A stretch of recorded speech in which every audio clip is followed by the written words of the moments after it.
Hello friends, I am Shefali from English Prof. Hope all of you are doing well. I am back again today with another topic, another video on subject verb agreement. मैं बहुत दिनों से shorts बना रही हूँ English grammar के अलग अलग टॉपिक्स पे। तो मैंने सोचा क्यों ना एक ऐसे टॉपिक पे वीडियो बनाई जाए जिसमें बच्चे एंड बिगनर्स एंड इवन जो इंग्लिश रेगुलरली बोलते हैं सबसे ज़्यादा कंफ्यूज होते हैं। सब्जेक्ट वर्ब अग्रीमेंट एक ऐसा टॉपिक है जो हम बहुत बार स्कूल में मिस कर देते हैं, अच्छे से नहीं पढ़ते हैं और इस टॉपिक की इम्पोर्टेंस हमें बहुत बाद में रियलाइज़ होती है जब हम प्रोफेशनल वर्ल्ड में बाहर जाके इंग्लिश बोलने लगते हैं। तो हमें लगता है कि हम कुछ वर्ड्स सेंटेंसेस के गलत बोल रहे हैं और हमें रियलाइज़ ही नहीं होता है कि हम क्या गलत बोल रहे हैं, but something off about our language which we can't figure out. And subject verb agreement इसीलिए बहुत इंपॉर्टेंट टॉपिक है। इसको पढ़ के, इसको इम्प्रूव करके आप अपना सेंटेंस कंस्ट्रक्शन और ग्रामर की बेसिक मिस्टेक्स, जो सबसे कॉमन मिस्टेक्स होती हैं, वो आप इम्प्रूव कर सकते हैं। तो let's begin with subject verb agreement, but before we begin do not forget to subscribe to my channel. What is subject verb agreement? तो पहले हम उसकी डेफिनेशन को समझते हैं।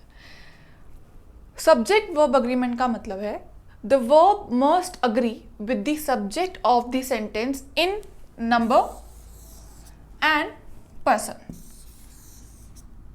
मतलब एक सेंटेंस में वर्ब को सब्जेक्ट से मैच करना चाहिए इन नंबर एंड इन पर्सन। आइए आप समझते हैं कि नंबर क्या है। नंबर का मतलब है कि अगर एक सेंटेंस में सिंगुलर सब्जेक्ट है तो सिंगुलर वर्ब यूज होगी। फॉर एग्जाम्पल इफ आई से ही इज इन कॉलेज, तो यहाँ पे ही एक सिंगुलर सब्जेक्ट है तो उसके साथ हम सिंगुलर वर्ब यूज कर रहे हैं। सिमिलरली अगर एक सेंटेंस में प्लूरल सब्जेक्ट है तो हम प्लूरल वर्ब यूज करेंगे, ऑब्वियसली, वेरी सिंपली। और अगर मैं बोलूँ इस एग्जाम्पल में दे आर इन कॉलेज, दे मतलब प्लूरल, तो प्लूरल सब्जेक्ट के साथ प्लूरल वर्ब जाएगी, they are in college.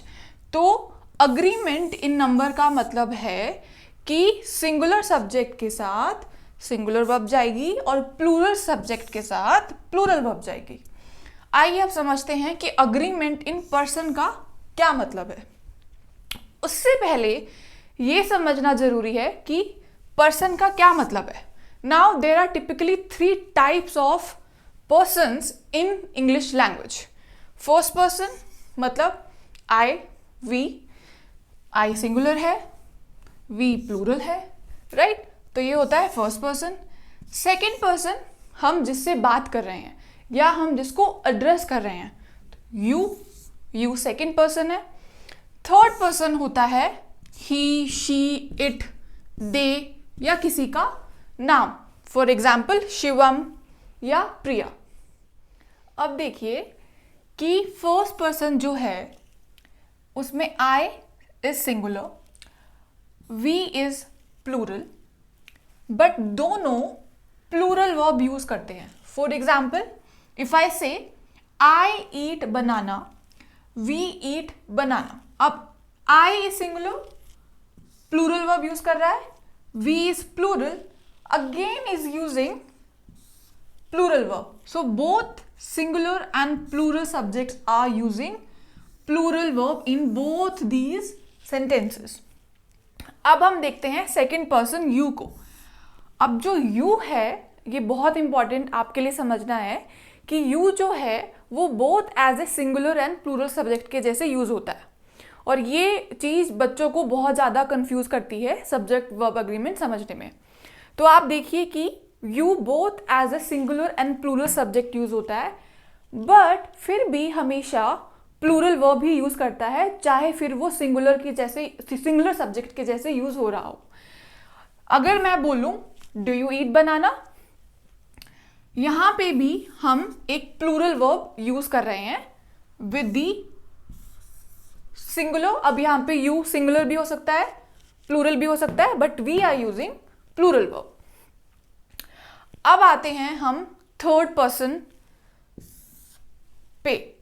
Third person में बच्चे सबसे ज़्यादा कंफ्यूज होते हैं बिकॉज यहाँ पे variety of singular and plural subjects हैं और किसके साथ कौन सी वर्ब यूज होगी, ये हमेशा ही कंफ्यूजन का टॉपिक माना रहता है।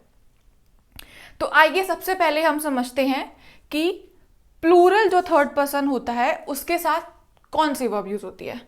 This is easy, plural third person को समझना इज वेरी इजी। हाउ? अब आप देखिए कि ये है plural third person subject they. दे के साथ भी if you can see here eat use हो रहा है, प्लूरल वर्ब ही यूज हो रही है, they eat banana. It's very important to note down here that कि जो हमने फर्स्ट पर्सन सेकेंड पर्सन में वर्ब यूज की थी आई वी यू के साथ, कौन सी? प्लूरल वर्ब, ईट ईट ईट, वो ही same third person plural subject के साथ भी यूज हो रही है, दे ईट बनाना। अब हम आते हैं the most important part of subject verb agreement, singular third person. Singular third person में जो हमारी वर्ब होती है it ends with, mostly the verbs and with S. अब बच्चे इसमें बोलते हैं कि जो हमारी नाउन्स हैं या हमारी जो, जैसे मैं बोलूं एप्पल्स, ऑरेंजेस, बनानास, आप इन तीनों वर्ड्स में देखिए जब भी हम नाउन का प्लूरल डिनोट करते हैं तो mostly those words and with S, right. अब आप देखिए कि सिंगुलर, अब हम यहाँ पे सिंगुलर थर्ड पर्सन की बात कर रहे हैं, तो सिंगुलर थर्ड पर्सन के साथ जो सिंगुलर वर्ब होती है वो एस से एंड होती है। Look at this example, he eats बनाना, तो हमने ईट के एंड में एस लगा दिया और वो सिंगुलर वर्ब बन गई। तो ये चीज सबसे ज्यादा इंपॉर्टेंट नोट डाउन करनी जरूरी है कि थर्ड पर्सन सिंगुलर में जो सिंगुलर वर्ब होती है most of the time that ends with S. अगर मैं शिवम का सेकेंड एग्जाम्पल लूं कि शिवम ईट्स बनाना, तो यहां पे भी आप देखिए शिवम एक सिंगुलर सब्जेक्ट है, जैसे ही एक सिंगुलर सब्जेक्ट था, और यहां पे भी जो वर्ब है वो एस से एंड हो रही है।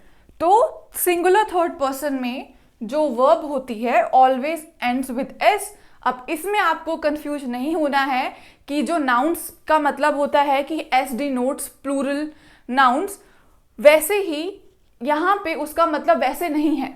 मतलब ये है कि आप जो प्लूरल सब्जेक्ट के साथ तो विदाउट एस वाली वर्ब्स यूज करेंगे, उल्टा है यहाँ पे, ऑपोजिट है।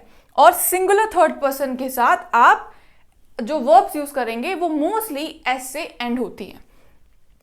इनफैक्ट अगर आप ये देखें कि जो हेल्पिंग वर्ब्स भी होती हैं वो भी मोस्टली सब एस से एंड होती है, is, are, was, were, has, have, does, do. So helping verbs की भी जो सिंगुलर फॉर्म्स हैं वो सारी एस से एंड होती है। तो यहाँ पे बिल्कुल भी कंफ्यूज नहीं होना है। सो ये था इंग्लिश ग्रामर का one of the most important topic, जिसको इम्प्रूव करके आप अपनी both spoken and written English improve कर सकते हैं। और ये टॉपिक हर एग्जाम में आता है, चाहे वो स्कूल का हो, चाहे वो कोई कॉम्पिटिटिव एग्जाम हो, और चाहे वो आइल्स हो। नेक्स्ट वीडियो में मैं आपको सब्जेक्ट वर्ब अग्रीमेंट के सारे रूल्स डिटेल में बताऊंगी। So stay tune and don't forget to press the bell icon, ताकि आपको मेरी सारी वीडियोस के नोटिफिकेशंस मिलते रहें।